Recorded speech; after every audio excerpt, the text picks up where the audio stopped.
किसानों को फायदा होने वाला नहीं है। एक ही जज 3-3 फैसले सुनता हो, हरा के फिर हराता हो और फिर हराता हो, क्योंकि इनको भी एक पॉलिटिकल चस्का लग गया है। देश में कोई सरकार आएगी, ऐसी कोई एजेंसी आएगी कि जो पॉलिटिकल लाभ लेते हैं, इनके 55 साल का कार्यकाल जरूर देख लिया जाए। जो एमपी बनते हैं, जो राज्यसभा में जाते हैं, जो अपने पदों का दुरुपयोग करते हैं, इनकी जांच होगी सब, ये सब जेल में जाएंगे, जेल में। ये आंदोलन आपको करने पड़ेंगे। ये जन आंदोलन है, जन क्रांति है। अगर आप आंदोलन नहीं करोगे तो आने वाली पीढ़ी आपकी आंदोलन नहीं कर सकती, क्योंकि जब तक तो ये पूरी जमीन व्यापारियों के कब्जे में चली जाएगी। 2013 का भूमि अधिग्रहण एक्ट बना, उसकी स्टैंडिंग कमेटी की चेयरमैन थी सुमित्रा महाजन, जो बीजेपी की एक बड़ी लीडर थी। सरकार कांग्रेस की थी। सारी पार्टी और सारे देश के किसान संगठनों ने मिलकर एक नया भूमि अधिग्रहण एक्ट बनाया। जब बीजेपी की सरकार आई तो 3 बार राष्ट्रपति के पास में ऑर्डिनेंस के माध्यम से इसका चेंज करवाने की कोशिश करी गई। पूरे देश में विरोध हुआ और उसकी हालात अब ये कर दी कि अब स्टेटों को उसकी जिम्मेदारी दे दी कि आपको जो भी फैसले इसमें संशोधन करने हैं, स्टेट इसमें वे संशोधन कर सकते हैं। उसी भूमि अधिग्रहण में स्टेटों ने अपनी कुछ चेंज करे इसमें, और जमीन हड़पने का काम करा जा रहा है। क्योंकि टारगेट ये है कि बड़े जो कॉर्पोरेट फैमिली है, जो बड़े घराने हैं, उनको देश में जमीन देनी है।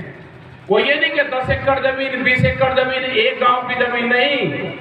जैसे ब्राजील में है, ब्राजील में जितना बड़ा बिहार है, 2 आदमी के पास में पूरी जमीन है, इतनी जमीन उनको चाहिए।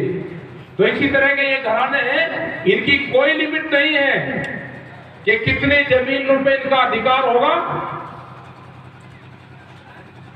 ये पूरे देश की जमीन लूटने का काम करेंगे। इनका काम होगा जैसे 100-150 साल पहले राजा पद्धति थी कि राजा वो बड़ा होता है जिसके पास में गोदाम ज्यादा होंगे, अनाज जिसके पास में ज्यादा होगा वही बड़ा राजा होगा। यही पद्धति आज चली। ये गोदाम बना लिए उन्होंने, बहुत बड़े बड़े गोदाम बने और देश में कानून बांधवाए। इसका मतलब यह हुआ कि गोदाम बनने से पहले देश में कानून नहीं आए, गोदाम पहले बनाए गए और कानून बाद में आए। प्रधानमंत्री के कार्यालय तक व्यापारी जो बड़े घराने हैं, जो कंपनियां हैं, उनकी पहुंच है। ये लड़ाई आपको लड़नी पड़ेगी और आंदोलन की लड़ाई की शुरुआत इस किसान को करनी पड़ेगी, क्योंकि जीवन में सबसे प्यारी चीज अगर किसी आदमी को होती है तो होता है, अगर किसी का 3 लड़की भी होगी तो कहेगा मैं मेरा लड़का नहीं हुआ। सबसे प्यारा लड़का होता है, पुत्र होता है सबसे प्यारा। लेकिन कोई एक किसान जो यहां पर बैठा, अपने जीते जी किसी ने अपने लड़के के नाम अपनी जमीन करी, कोई एक आधा होगा, मजबूरी बस करती होगी, जमीन नहीं करता नाम। वो मरते दम तक भी 100 साल की उम्र में भी अपने लड़के के नाम जमीन नहीं करता। वो कहता है कि ये लड़का है ना, जमीन बेच लगा।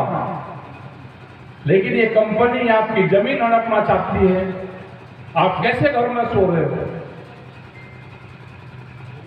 आपको आंदोलन करने पड़ेंगे। पुलिस फोर्स के लोग आपको डराने का काम करेंगे।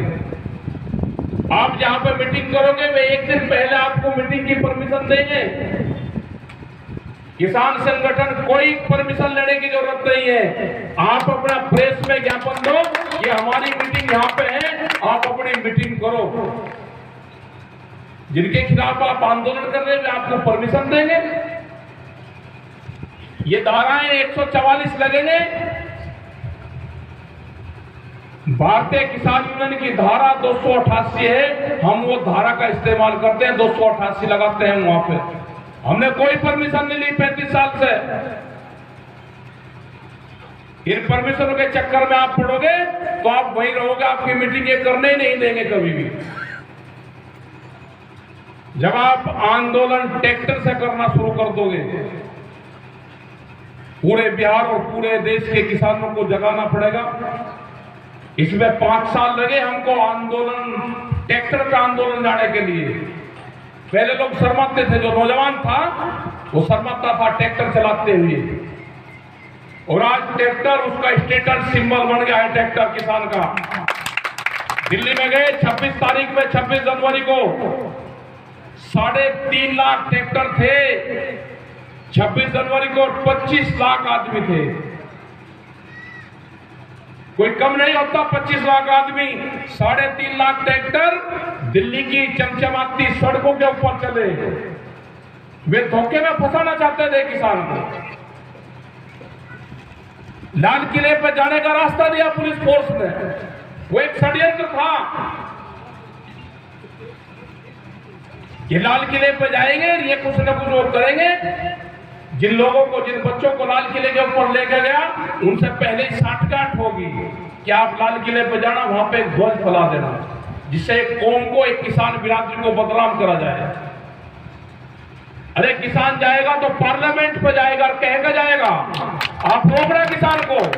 वे 25 लाख आदमी भी वही हैं और वो ट्रैक्टर भी वही है, वो किराए भाड़े के नहीं थे। जिस दिन किसान जाएगा, कह के जाएगा, पार्लियामेंट पे जाएगा और चमचमाती की दिल्ली की सड़कों पर जाएगा। ये गलत फहमी निकालते अपने दिमाग से। क्या क्या अब कानून आ रहे हैं वो और जरा समझ लो। आपकी जमीन छीनने के एक प्लान बनना है बड़ा। अभी आएगा एक सीड बिल, बीज विधेयक, बीज कानून। अगर आंदोलन न चलता तो पार्लियामेंट सेशन चल रहा था, उसमें आना था। देश में नए थाने खुलेंगे पुलिस के, जो बीज के थाने होंगे, जो सीड के पुलिस स्टेशन होंगे, बीज के थाने। आपने कभी सुना है? पुलिस वालों ने भी अभी नहीं सुना होगा कि बीज के भी थाने खुलेंगे। एक थाना होता था, वो हमने जरूर सुना। उसके बाद में महिलाओं पर अत्याचार हुए तो महिलाएं थाने खुले, बिजली के थाने खुले। अब बीज के नए थाने खुलेंगे देश में, अगर वो बिल आ जाता है। किस कंपनी से आपने बीज खरीदा, वो बीज आपने बोया या आपने दूसरी जगह से कहीं से बीज बोया, बीज रखना गांव में अपराध होगा। आप बीज का आदान प्रदान नहीं कर सकते बगैर कंपनी के। जैसे शराब ले लो, शराब बहुत खराब चीज है, लेकिन अगर सरकारी दुकान है तो उसमें बहुत बढ़िया चीज है, आप वहां से खरीदो पी लो। लेकिन अगर आपने घर में रख ली तो शराब बहुत खराब चीज है, उस पर कानून बना हुआ है, आपके ऊपर केस रजिस्टर होगा। यही बीज का कानून होगा। अगर आपके घर में बीज रखा हुआ मिल गया, आपने किसी को बीज बेच दिया तो वो अपराध है। ये बीज कानून है, इसकी सीधी मोटी भाषा ये है। उसमें सजा और जुर्माना दोनों है। हमसे जुड़े रहने के लिए हमारे YouTube चैनल को सब्सक्राइब करें और नई वीडियो की नोटिफिकेशन के लिए बेल आइकॉन को दबाएं। अगर आप ये वीडियो Facebook पर देख रहे हैं तो लाइक जरूर करें और ज्यादा से ज्यादा शेयर करें। धन्यवाद।